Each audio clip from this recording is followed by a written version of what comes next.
ठीक है, शुरू करते हैं theoretical portion of our chapter name atoms. ठीक है, all elements consist of very small invisible particles called atoms. सारे एलिमेंट्स किसके बने होते हैं? छोटे इनविजिबल पार्टिकल्स के बने होते हैं, जिनका नाम क्या है? Atom. The first model of atom was proposed by J Thomson. J Thomson ने 1898 में पहली बार एटम का मॉडल दिया था, जो क्या कहलाता है? Plum pudding model of the atom. इसमें क्या होता है? आउटर जो शेल है वो पॉजिटिवली चार्ज है और जो इलेक्ट्रॉन्स हैं वो उसके अंदर एम्बेडेड है, जैसे वाटरमेलन में उसके सीड्स होते हैं या फिर प्लम होते हैं पुडिंग के अंदर, हलवे के अंदर किशमिश होते हैं वैसे। ठीक है, अल्फा पार्टिकल स्कैटरिंग एक्सपेरिमेंट। फिर अल्फा पार्टिकल स्कैटरिंग एक्सपेरिमेंट हुआ, 9th क्लास से पढ़ते आ रहे हो, बताना पड़ेगा दोबारा।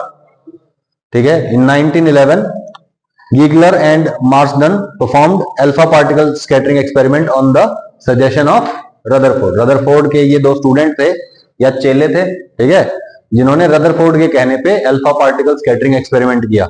ठीक है, स्कैटरिंग एक्सपेरिमेंट जो था उसका डायग्राम कुछ इस तरह से, ठीक है।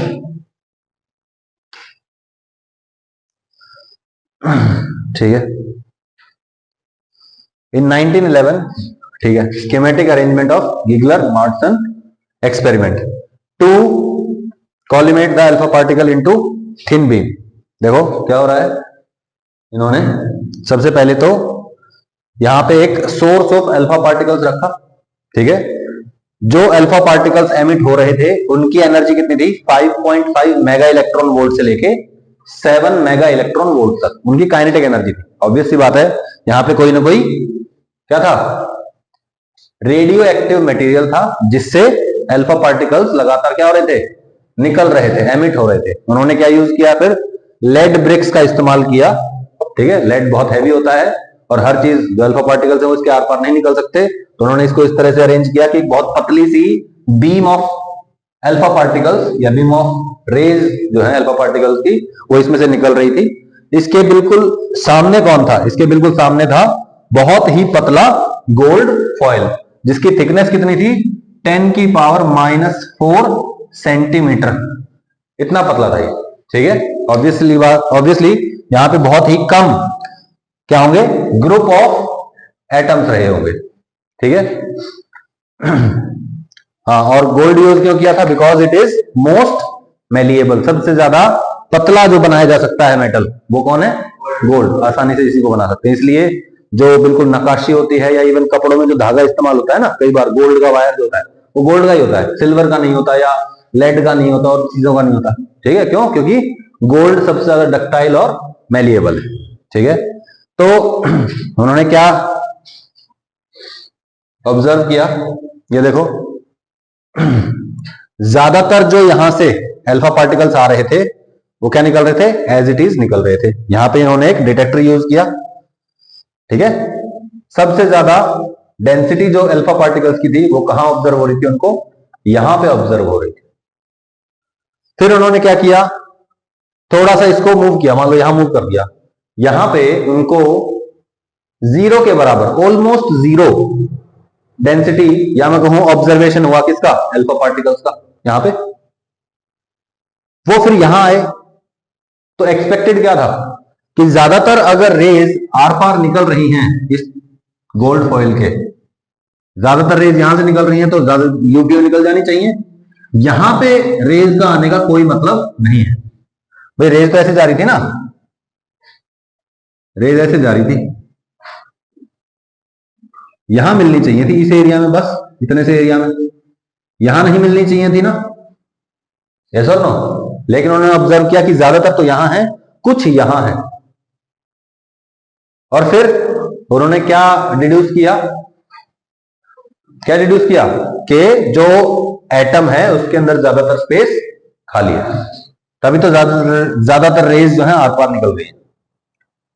फिर उन्होंने ये डिड्यूस किया कि यहां मान लो यहां पे ये एक एटम है, ज्यादातर रेज उसके आर पार निकल गई हैं, बीच में एक बहुत ही डेंस पॉजिटिवली चार्ज या पॉजिटिवली चार्ज मास होगा, जिसके कारण क्या हो रहा है?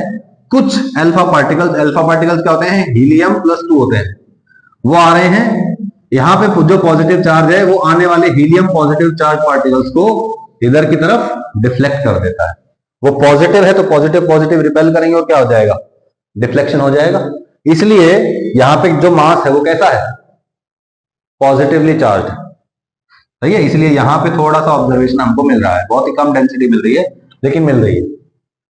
ओके, फिर उन्होंने ये सोचा कि हो सकता है कि यहां पे जो मास है बीच में, इससे टकरा के कोई वापस भी जा रहे हो, तो उन्होंने क्या किया, अपना जो डिटेक्टर था उसको यहां पे लगाना शुरू किया, यहां पे इस एरिया।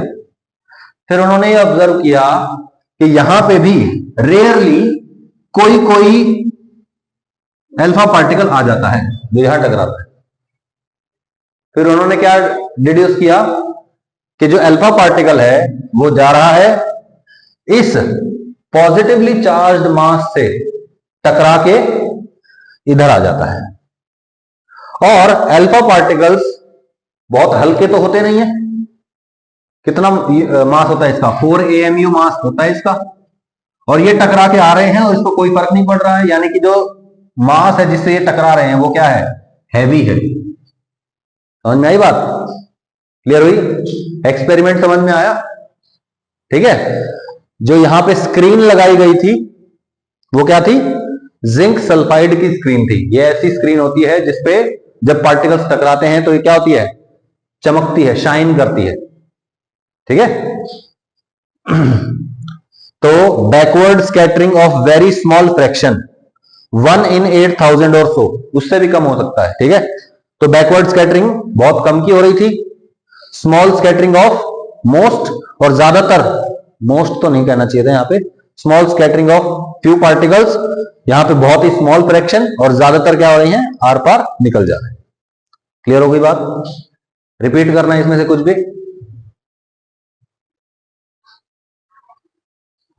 ठीक है। तो ये था ऑब्जर्वेशन और देखो अभी,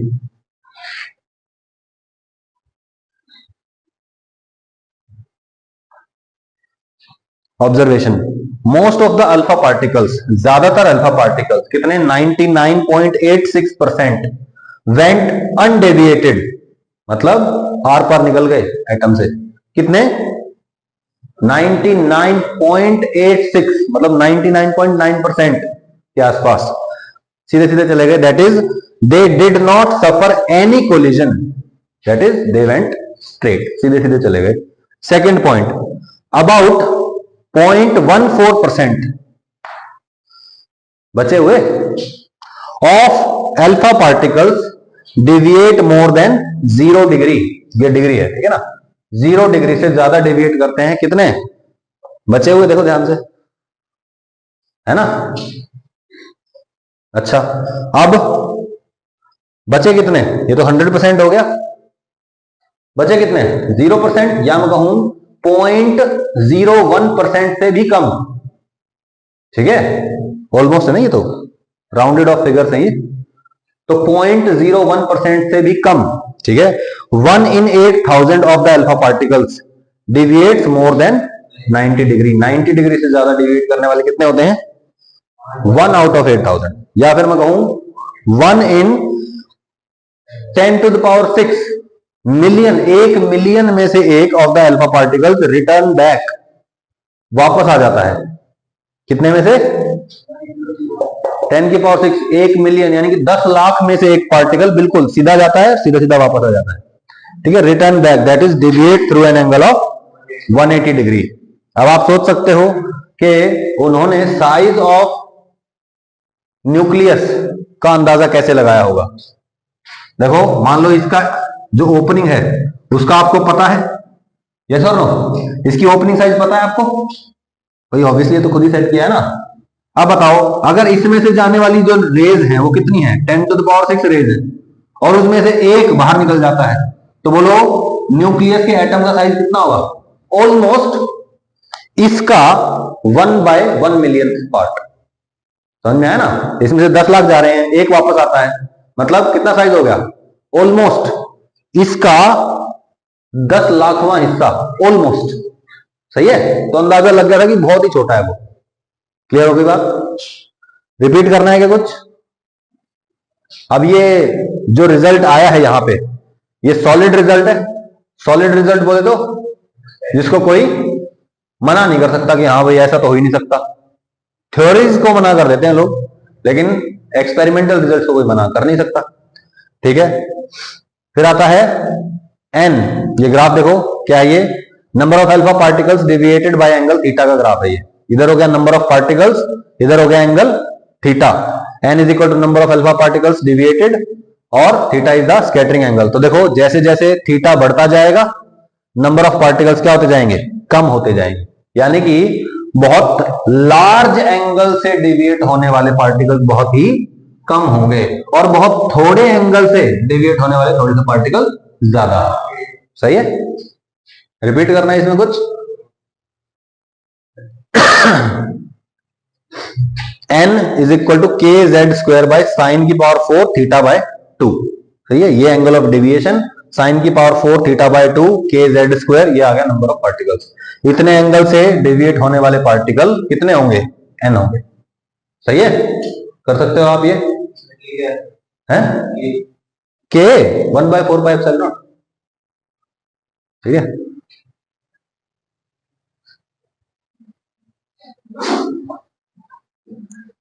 रिजल्ट्स और conclusions. Most part of the atom is empty. क्या क्या रिजल्ट निकले इसमें से? एटम का मोस्टली पार्ट क्या है? खाली है। ठीक है, होलो है, या मैं कहूं उसके अंदर वैक्यूम है बेसिकली। ठीक है, reason 99.86% alpha particles poses passes undeviated. Undeviated उसमें से निकल जाते हैं। There is some positive charge inside the atom in a very small space. क्या होता है? सम पॉजिटिव चार्ज है इनसाइड द एटम, एटम के अंदर, in a very small space, बहुत ही छोटे स्पेस में क्या है? पॉजिटिव चार्ज रखा हुआ है। ठीक है, क्यों भाई? क्योंकि 0.14% alpha particles deflect more than 1 डिग्री, 1 डिग्री से ज्यादा डिफ्लेक्ट करते हैं। The positive charge inside atom is concentrated to an extremely small space called nucleus. जो पॉजिटिव चार्ज है वो कहां है? बहुत ही छोटी जगह में कंसंट्रेटेड है, और उस जगह को क्या कह देते हैं? न्यूक्लियस। या उस मास को क्या कह देते हैं? रीजन क्यों है भाई? 1 in 10 to the power 6 alpha particles deviate through 180 degree. ठीक है, number of alpha particles scattered at particular angle theta is different for different metal foils. ठीक है, जितने अल्फा पार्टिकल्स हैं, जिस एंगल से वो डिविएट हो रहे हैं, अलग अलग मेटल्स के लिए अलग अलग होगा। क्यों भाई? क्योंकि अलग अलग मेटल्स का अलग अलग साइज ऑफ न्यूक्लियस होगा, उस पर अलग अलग चार्ज होगा, तो डेविएशन भी क्या होगा? अलग होगा।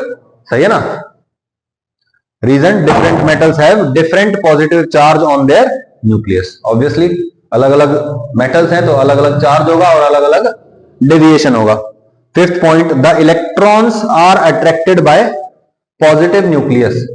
जो इलेक्ट्रॉन्स हैं, खाली स्पेस जो है ना एटम का, उसके अंदर इलेक्ट्रॉन्स हैं, और वो इलेक्ट्रॉन्स क्या होते हैं? Attracted by positive nucleus. Positive nucleus उनको क्या करेगा?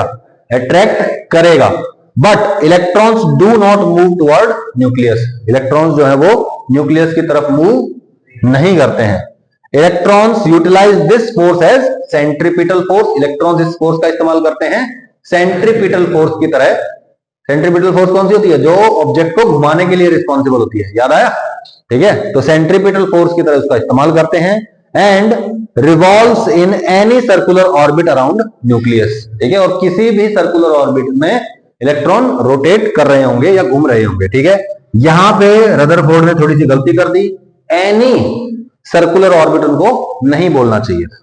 ठीक है, जब उन्होंने बोला ना any circular orbit, that means randomly घूम रहे हैं इलेक्ट्रॉन्स, और अगर रैंडमली घूम रहे हैं तो क्या कर रहे होंगे? एनर्जी रेडिएट कर रहे होंगे, जिसकी वजह से गड़बड़ हो गई होगी। ठीक है, फिर उन्होंने बोला कि भैया मान लीजिए यहां पे एक न्यूक्लियस है और इलेक्ट्रॉन्स क्या कर रहे हैं? ऐसे घूम रहे हैं। तो बोलो अंदर की तरफ क्या लग रहा है? इलेक्ट्रॉन के फ्रेम ऑफ रेफरेंस में चले जाओ, अंदर की तरफ क्या लगेगा? इलेक्ट्रिक फोर्स, और बाहर की तरफ क्या लगेगा? mv² bye r। सही है?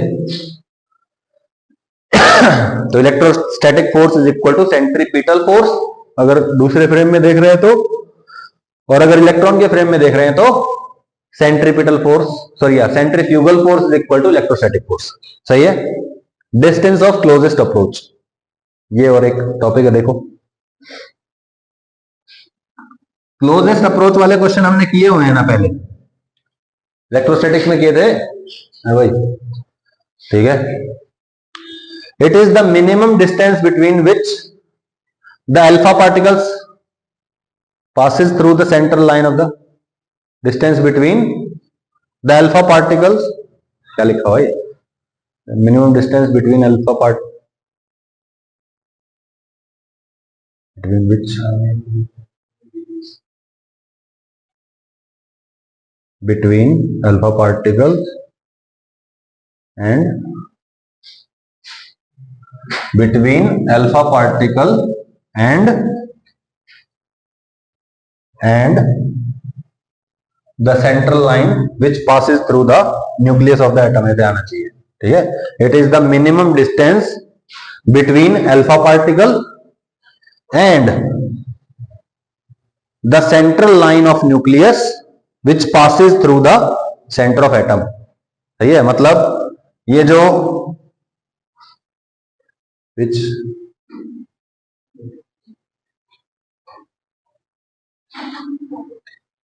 क्या लिख दिया, ये अल्फा पार्टिकल है, ठीक है।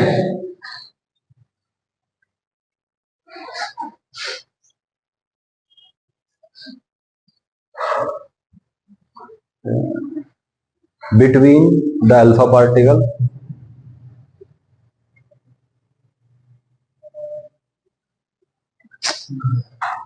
को हटाओ बोले, मारो बोले, ये लिखो, इसको भी छोड़ो। एक लाइन है जो क्या कर रही है, अल्फा पार्टिकल और न्यूक्लियस यानी कि सेंटर ऑफ एटम से पास कर रही है, ठीक है। इसी लाइन पे कौन चल रहा है, एक अल्फा पार्टिकल है। अब जब ये जाएगा, ऑब्वियस सी बात है, जा रहा है इसी लाइन पे, क्या होगा, जैसे जैसे जब ये दूर था तो बोलो ये पॉजिटिव चार्ज, ये पॉजिटिव चार्ज, इनकी पोटेंशियल एनर्जी क्या थी, जीरो। इंफिनिटी पे इंटरेक्शन कितना था इनका, जीरो। और जब ये पास आ रहा है तो बोलो क्या हो रहा है, इस पॉइंट पे आने के बाद बोलो ये पार्टिकल रुक जाएगा। क्यों, क्योंकि यहां से क्या मिल रहा है इसको, इलेक्ट्रोस्टैटिक फोर्स ऑफ रिपल्शन मिल रहा है। यस और नो। तो हमको क्या करना होता है इसमें, इनिशियली इसके पास क्या है, काइनेटिक एनर्जी है हाफ mv² और पोटेंशियल एनर्जी क्या है, जीरो। फाइनली जब ये बिल्कुल मैक्सिमम जा चुका होगा, इसके सबसे नजदीक होगा, तो इन दोनों के बीच का जो डिस्टेंस है वो कितना है, लेट्स से r0 है, r है, d है, जो भी है, ठीक है। इस पॉइंट पे एनर्जी लिखो, फाइनल क्या होगी, बोलो रुक चुका होगा तो kinetic energy zero plus potential energy आ चुकी होगी। कौन सी एनर्जी है ये, इलेक्ट्रोस्टैटिक पोटेंशियल एनर्जी आ चुकी होगी। यस और नो। यहां से हम क्या निकाल सकते हैं, r0 निकाल सकते हैं। बताओ, दो चार्जेस हैं आपके पास, एक q1 है और एक q2 है, इन दोनों के बीच का डिस्टेंस है d या r बोल देते हैं फॉर एग्जांपल, r बोलो, बोलो इनके बीच में डिस्टेंस r है तो इनकी पोटेंशियल एनर्जी क्या होगी, k q1 q2 by r। अरे फोर्स होती है r² भाई, तो पोटेंशियल एनर्जी इतनी होती है, सही है। और q1 q2 की वैल्यू कैसे रखी जाती है, विद साइन रखी जाती है, ठीक है। आगे चलते हैं। If r0 is the distance of closest approach, r0 क्या है हमारा, डिस्टेंस ऑफ क्लोजेस्ट अप्रोच, तो then kinetic energy is equal to potential energy. क्या बोला इसने, देखो, initial energy is equal to final energy, कोई नॉन कंजर्वेटिव फोर्स है नहीं। इनिशियल क्या है, सिर्फ और सिर्फ काइनेटिक एनर्जी, और फाइनल क्या है, सिर्फ और सिर्फ पोटेंशियल। तो kinetic energy initial is equal to potential energy final, सही है। बोलो इनिशियल काइनेटिक एनर्जी क्या है, काइनेटिक एनर्जी, पोटेंशियल एनर्जी क्या है, k q1 q2 by distance. Yes और नो। q1 कितना है, अल्फा पार्टिकल का, अल्फा पार्टिकल क्या होता है, हीलियम 2 पॉजिटिव, तो उसके ऊपर चार्ज कितना हो गया, 2 पॉजिटिव, तो बोलो q1 कितना हो गया, 2e। न्यूक्लियस है, इसका एटॉमिक नंबर है लेट्स से Z, तो बोलो इसके ऊपर चार्ज कितना होगा, Ze, वो भी कैसा, पॉजिटिव, सही है ना। जैसे एटॉमिक नंबर मतलब नंबर ऑफ प्रोटॉन्स है उसके अंदर जितने, सही है। तो बोलिए न्यूक्लियस पे कितना चार्ज होता है, Ze, कितना होता है, Ze। ईशांत, कितना चार्ज होता है न्यूक्लियस पे? कितना होता है? सुजाता, सवाल तो पूछने दो। कितना चार्ज होता है न्यूक्लियस पे? क्या है? जेड, जेड ई पॉजिटिव। अच्छा, जेड क्या होता है? Atomic number. क्या होता है? क्या होता है? मतलब नंबर ऑफ प्रोटॉन्स। सही है। एक प्रोटॉन पे चार्ज प्लस ई, जेड प्रोटॉन से तो जेड ई हो जाएगा। ये बात याद रखना, दोबारा नहीं बताऊंगा। सब लोग आए हुए हैं, कहीं कोई बाद में कहे कि पता नहीं था सर। कितना चार्ज होता है न्यूक्लियस पे? दीपांशु, कितना चार्ज होता है? कितना? जेड क्या है? नंबर ऑफ प्रोटॉन्स, या एटॉमिक नंबर भी बोल सकते हो आप इसको। ठीक है, तो बोलो kinetic energy is equal to क्या आया? K Q1 Q2 by distance. Yes और नो? Q1 कितना है? 2E Q2 ZE bye R0। ठीक है, अच्छा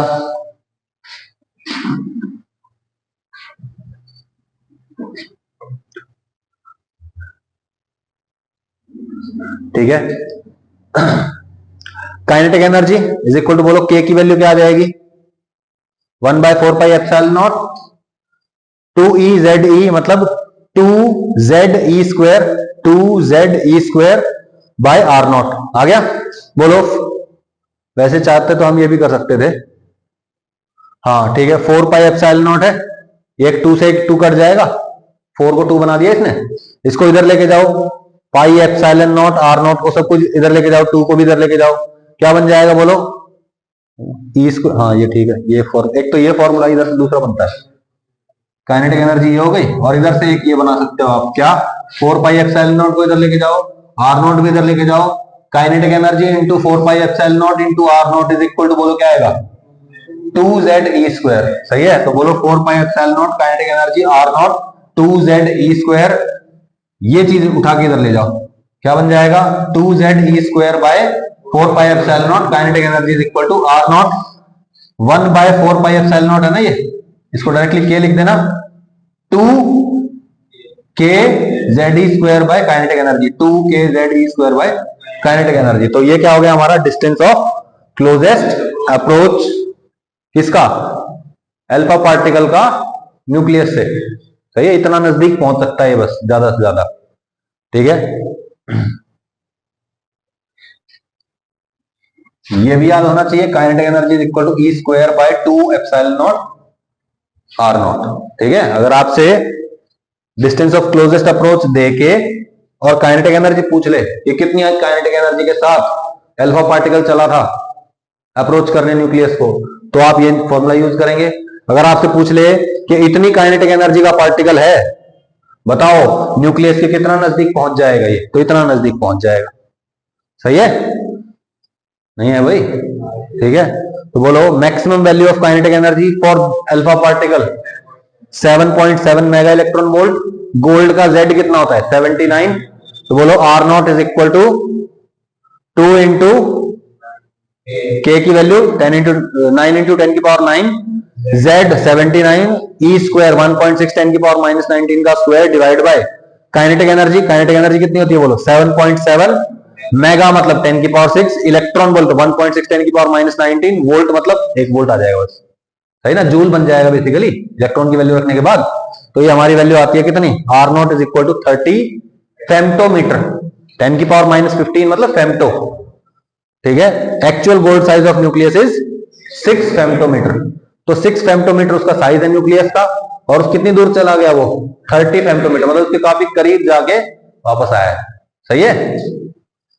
इंपैक्ट पैरामीटर क्या होता है? It is the perpendicular distance of initial velocity vector of alpha particle from central line of nucleus। एक सेकेंड, ये थोड़ा सा फिगर मेरे को लग रहा है गलत बनाया हुआ है। ठीक है, ठीक नहीं है ये। It is the perpendicular distance of initial velocity vector, मान लीजिए from the central line of nucleus. तो ये जो न्यूक्लियस है ना, ये यहां नहीं आएगा, ये न्यूक्लियस यहां आएगा। ठीक कर लोगे इसको याद से, न्यूक्लियस यहां आएगा और यहां से परपेंडिकुलर डिस्टेंस आप देखेंगे, ये है परपेंडिकुलर डिस्टेंस। ओके, अगर अल्फा पार्टिकल सीधा सीधा इसी लाइन पे आ रहा है तो यहां पे जाके ऐसे सीधा सीधे वापस चला जाएगा वो तो, यस और नो। अगर वो इसके अलावा यहां से जा रहा है तो क्या होगा, इलेक्ट्रोस्टैटिक फोर्स ऑफ रिपल्शन मिलने लगेगा इस डायरेक्शन में। क्या होगा, वो पार्टिकल ऐसे ऐसे ऐसे ऐसे करके बेंड हो जाएगा, ठीक है, और तभी उसमें क्या मिलेगा हमको, एंगल ऑफ डिविएशन देखने को मिलेगा, यस और नो। तो बोलो, ये जो सेंट्रल लाइन ऑफ न्यूक्लियस है और जो initial velocity vector of alpha particle है, इनके बीच के डिस्टेंस को क्या कहते हैं, इंपैक्ट पैरामीटर कहते हैं, सही है। और बोलो बी की वैल्यू क्या होती है, Z E square cot theta by 2 4 pi epsilon naught kinetic energy, सही है, रहेगी बात याद। व्हाट इज थीटा, देख लो, B is impact parameter, theta is scattering angle, kinetic energy of alpha particle, बाकी सब कुछ पता है आपको, सही है ना, जेड पता है, ई पता है, थीटा ये हो गया, बी ये हो गया, काइनेटिक एनर्जी ये हो गई, सही है। ये इतना स्कैटरिंग एंगल है तो इतना उसका इंपैक्ट पैरामीटर रहा होगा, सही है। When b tends to 0 theta is equal to 5, और जब b tends to infinity theta is equal to 0। जैसे जैसे इस b की वैल्यू इंक्रीज होती चली जाएगी, बोलो ये न्यूक्लियस से बहुत दूर से जाएगा और इसका डिविएशन एंगल कितना हो जाएगा, 0, सही है। कर लेंगे आप लोग इस बात को, हजम कर लेंगे, ठीक है। b टेंड्स टू इंफिनिटी मतलब b is much greater than radius of the distance of closest approach, ठीक है, ये बहुत ज्यादा बड़ी चीज है। इलेक्ट्रॉन ऑर्बिट्स, ये और एक नई चीज है। अच्छा, अगर रदरफोर्ड एक्सप्लेन नहीं कर पाया था स्टेबिलिटी को, तो हम क्लास में क्यों पढ़ते हैं रदरफोर्ड मॉडल को,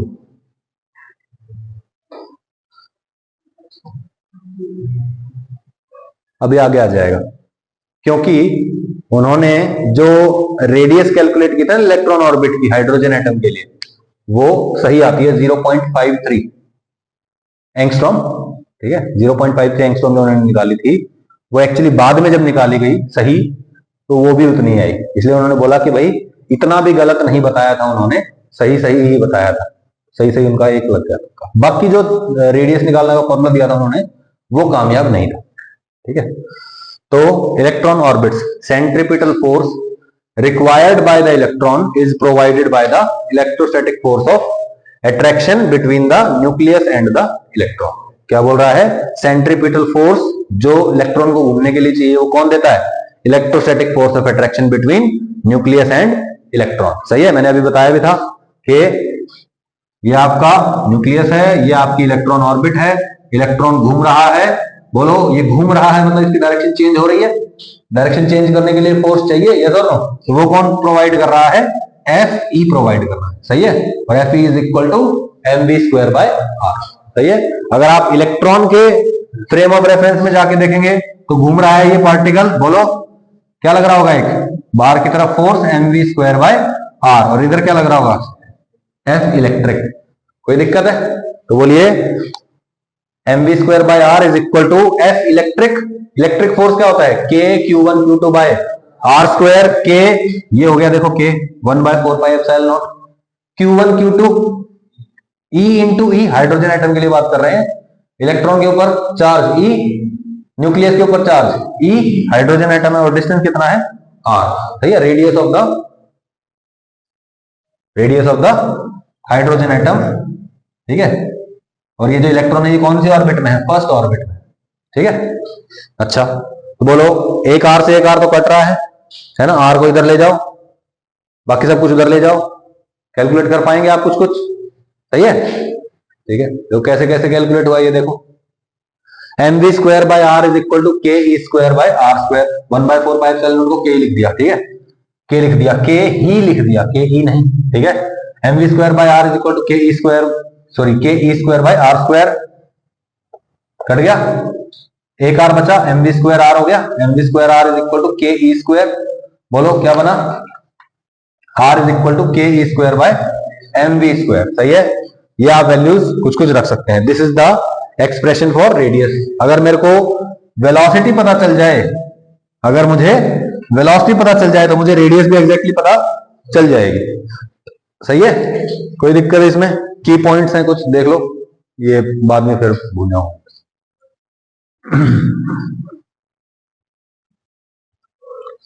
गोल्डन की पॉइंट्स, साइज ऑफ न्यूक्लियस कितना है?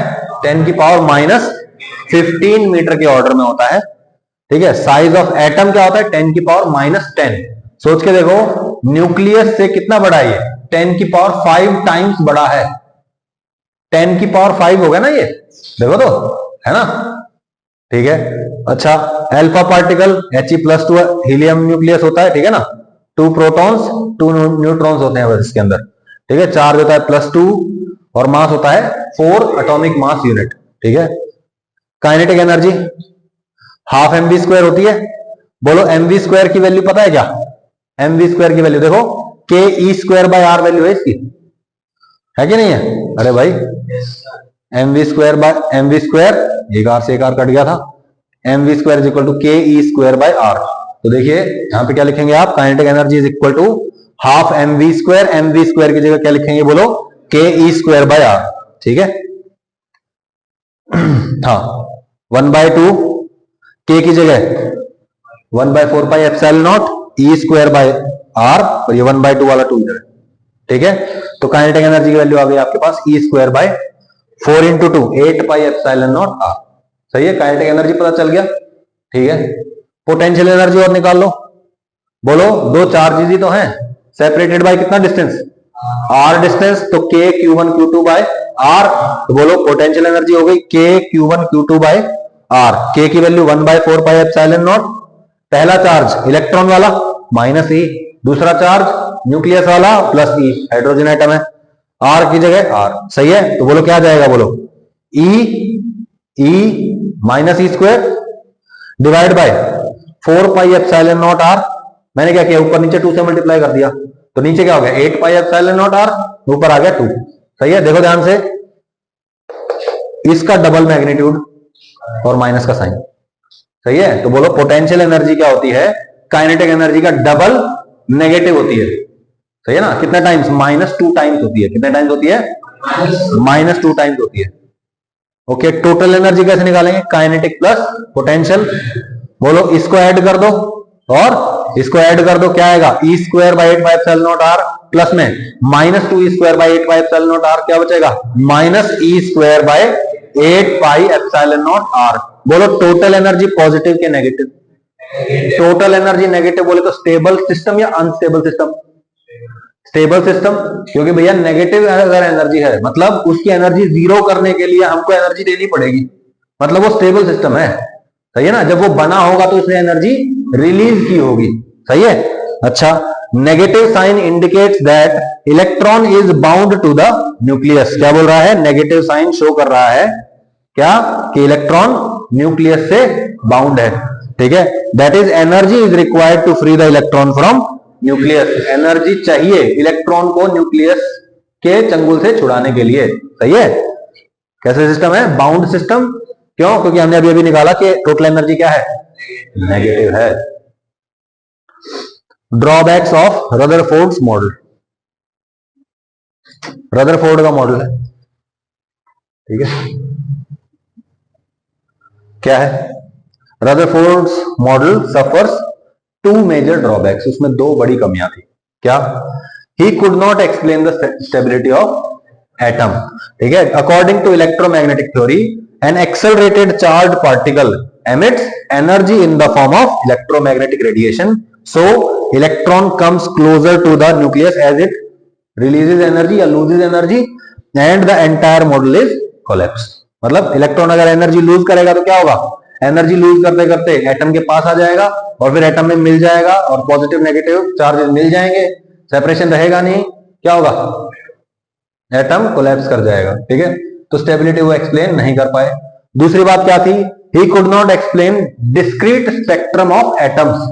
डिस्क्रीट स्पेक्ट्रम, मैंने आपको बताया था स्पेक्ट्रम क्या होता है? हाइड्रोजन स्पेक्ट्रम या हाइड्रोजन स्पेक्ट्रा मैंने आपको बताया था। क्या होता है हाइड्रोजन स्पेक्ट्रा? एक गैस सैंपल को, हाइड्रोजन के गैस सैंपल को क्या किया जाता है? हीट किया जाता है और हम ऑब्जर्व करते हैं कि वहां से क्या निकल रही है? क्या निकल रही है भाई? एक पर्टिकुलर या फिक्स्ड वेवलेंथ की रेडिएशन निकल रही है ना। अलग अलग गैसेस जब हम लेते हैं तो अलग अलग वेवलेंथ की रेडिएशन हमको देखने को मिलती है, ठीक है, ये होता है स्पेक्ट्रम। तो एटम्स अगर एटम का मॉडल उन्होंने सही बताया है तो एटम्स का जो, या मैं कहूं गैसेस का जो स्पेक्ट्रम है वो एक्सप्लेन क्यों नहीं हो रहा, ठीक है, एक्सप्लेन वो नहीं कर पाए, ठीक है। फिर आता है Bohr's model of hydrogen atom या एटम। क्या बोर ने फिर, नील्स बोर एक बहुत ही ग्रेट साइंटिस्ट थे, ठीक है। These 3 postulates are as follows, ठीक है, उनके पोस्टुलेट दिए उन्होंने पहले कि भैया देखो, पहले बात सुनो, रूल्स होते हैं कुछ, ऐसे ही नहीं है कि भैया कोई भी इलेक्ट्रॉन कहीं पे भी घूम रहा है, नहीं, नहीं ऐसे नहीं होता। क्या बोला कि वो पहले रूल्स पढ़ लो आप, ये रूल्स होते हैं, अगर ये रूल्स आप समझोगे, इनको सच मान लोगे तो आप सब कुछ एक्सप्लेन कर सकते हो। फिर एक्चुअली लगभग सारी चीजें एक्सप्लेन हो गई थी। क्या क्या थी? Bohr's first postulate, electron can revolve only in certain stable orbits, मतलब कहीं पे भी मुंह उठा के नहीं घूम सकता इलेक्ट्रॉन। कहां पे घूमेगा? सिर्फ और सिर्फ फिक्स्ड एनर्जी की ऑर्बिट्स में घूमेगा। कहां घूमेगा? सर्टेन ऑर्बिट्स, ठीक है ना, स्टेबल ऑर्बिट्स में। These orbits have fixed energy, इन ऑर्बिट्स की क्या होती है? एनर्जी फिक्स होती है। And these are called as energy level, तो क्या नाम दिया उनको? एनर्जी लेवल नाम दिया। है तो वो इलेक्ट्रॉन की ऑर्बिट, इलेक्ट्रॉन के पास एक फिक्स्ड एनर्जी है उस ऑर्बिट में, इसलिए उसको क्या नाम दे दिया भाई? एनर्जी लेवल, ठीक है। इलेक्ट्रॉन की ऑर्बिट का नाम एनर्जी लेवल है, सही है, क्योंकि इलेक्ट्रॉन के पास वहां पे कुछ एनर्जी है, ठीक है। और स्टेशनरी स्टेट, क्या है? स्टेशनरी स्टेट, ठीक है।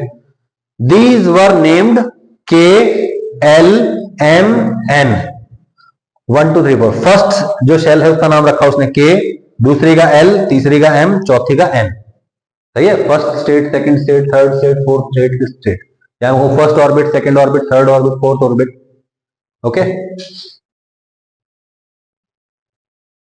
Electron have same energy as that of orbit in which it is revolving, जिस ऑर्बिट में इलेक्ट्रॉन घूम रहा है, इलेक्ट्रॉन की एनर्जी उस ऑर्बिट की एनर्जी के बराबर मानी जाएगी, सही है। ऑर्बिट की एनर्जी है और उस ऑर्बिट में उतनी ही एनर्जी का इलेक्ट्रॉन बैठ सकता है, सही है, घूम सकता है। मतलब जैसे 12th क्लास है, 12th क्लास में कौन बैठेगा? नर्सरी का बच्चा बैठ के समझ जाएगा कि सब कुछ नहीं, क्यों? क्योंकि उसका ब्रेन उतना डेवलप होना चाहिए, उसके पास उतनी एनर्जी होनी चाहिए कि वो 12th क्लास में सर्वाइव कर पाए, यस और नो? तो इलेक्ट्रॉन के साथ भी ऐसा ही है कि फिक्स्ड एनर्जी की जो ऑर्बिट है उतनी एनर्जी चाहिए भैया इलेक्ट्रॉन को घूमने के लिए, सही है। अगर वो स्टेट नंबर 2 या ऑर्बिट नंबर 2 में जाना चाहता है तो उस इलेक्ट्रॉन के पास उस स्टेट में रहने लायक एनर्जी होनी चाहिए, मतलब उसकी औकात होनी चाहिए कि भैया वो स्टेट में जा सके, सही है, समझ नहीं आई बात? ठीक है। तो इलेक्ट्रॉन के पास एनर्जी कितनी होती है? ऑर्बिट की जो एनर्जी है उतनी एनर्जी इलेक्ट्रॉन की होती है, ठीक है। While revolving in a particular energy level, electron do not emit any radiation, सही है, वो अपनी एनर्जी लेवल के साथ मैच हो रहा है ना। ऑर्बिट की एनर्जी और इलेक्ट्रॉन की एनर्जी क्या है? सेम, इसलिए वहां पे कोई भी एनर्जी का एमिशन नहीं हो रहा है, इलेक्ट्रोमैग्नेटिक रेडिएशन एमिट नहीं हो रही। इफ एन इलेक्ट्रॉन एब्जॉर्ब्स और एमिट्स एनर्जी, क्या कर रहा है? इलेक्ट्रॉन ने या तो एनर्जी एब्जॉर्ब कर दी या एमिट कर दी, it must move to different energy level. मान लीजिए कि एक लो एनर्जी स्टेट में इलेक्ट्रॉन है, कौन सी स्टेट में भाई? लो एनर्जी स्टेट में है, उसने बाहर से एनर्जी ले ली तो वो क्या करेगा? ऊपर भाग जाएगा, सही है। और मान लो किसी इलेक्ट्रॉन ने एनर्जी लूज कर दी ड्यू टू सम रीजन, तो क्या करेगा? तो वो वापस नीचे आ जाएगा, लोअर एनर्जी लेवल में आ जाएगा, सही है। कोई भी दिक्कत है इसमें?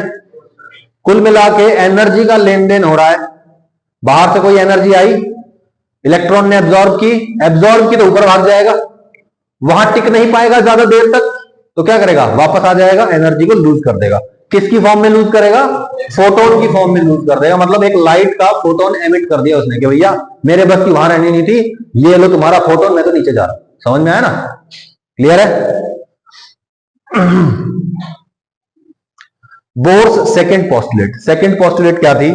Electron can revolve only in those circular orbits for which the orbital angular momentum of electron is an integral multiple of h by 2 pi। क्या कह रहा है?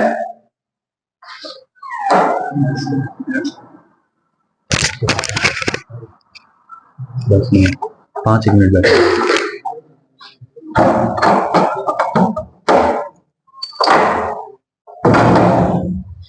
हाँ, तो बोर की सेकेंड पोस्टुलेट क्या है?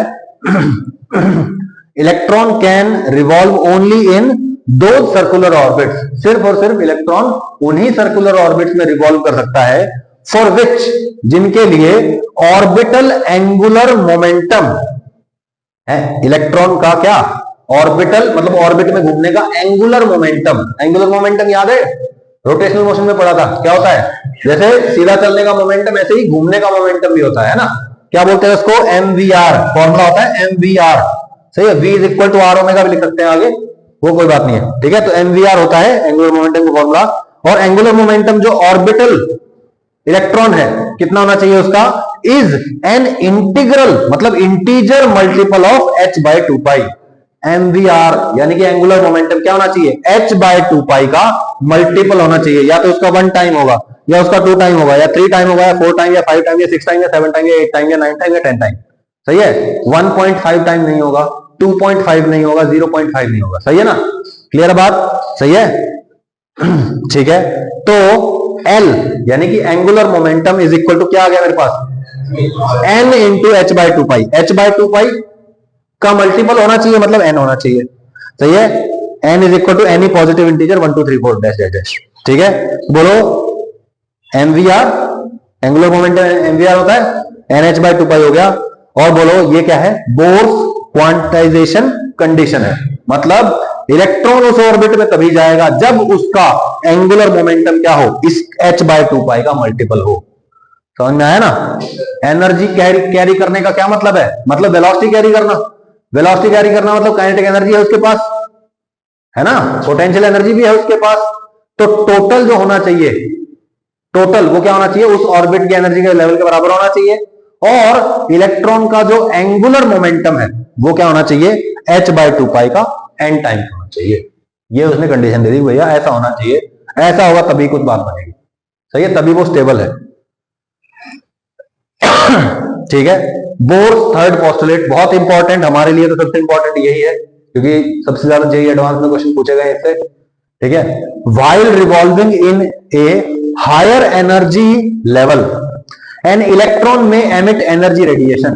क्या कह रहा है कि जब इलेक्ट्रॉन हायर एनर्जी लेवल में घूम रहा है तो क्या कर सकता है? वो एनर्जी रिलीज कर सकता है। किसकी फॉर्म में? एनर्जी रेडिएशन एमिट कर सकता है। किसकी फॉर्म में? फोटोन की फॉर्म में, of a specific wavelength.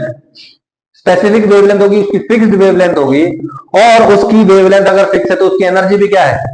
Fix है। और कितनी एनर्जी होगी उसकी? जितनी लेवल पे वो नीचे आ रहा है।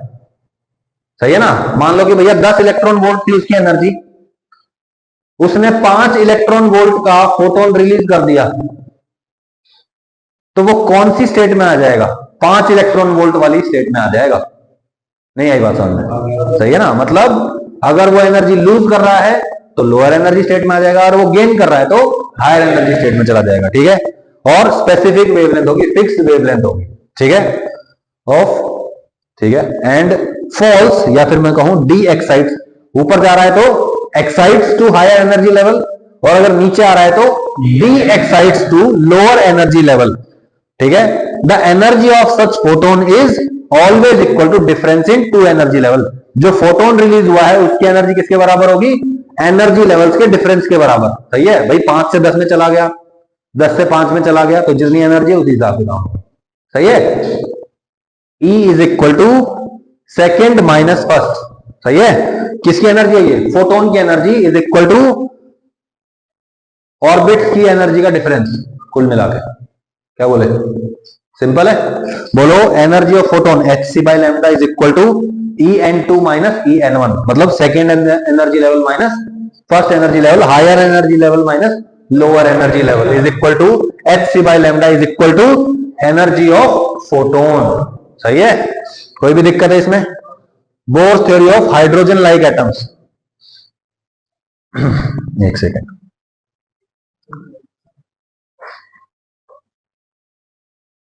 तो आप ये करेंगे, बोर्ड पोस्टुलेट तक आप अच्छे से इसको पढ़ के आएंगे। यहां तक का मैं कुछ भी आपसे पूछ सकता हूं, थ्योरेटिकल या फॉर्मूला या छोटा मोटा क्वेश्चन भी दे सकता हूं इनसे।